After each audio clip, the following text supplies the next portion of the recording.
नमस्कार।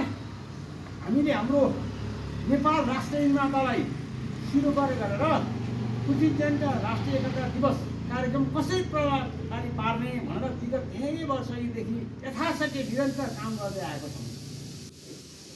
यही क्रममा यो 304औं पृथ्वी जयन्ती राष्ट्रिय एकता दिवस 2082 पुस 27 गते काठमाडौँ कीर्तिपुर नगर 3 नारे पृथ्वी पार्कमा 3 नारे बिहान आफ्नो हातमा फुलगुच्छ लिएर सबैजना यहाँ आएर सहभागी हुँ।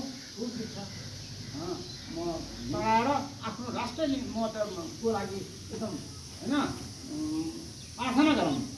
विशेषतः है मैले भने एउटा कुरो, यहाँ यो शालिग निर्माण गर्न योगदान गर्नेहरू मात्र होइन है त, थुप्रैले योगदान गरेका छन्।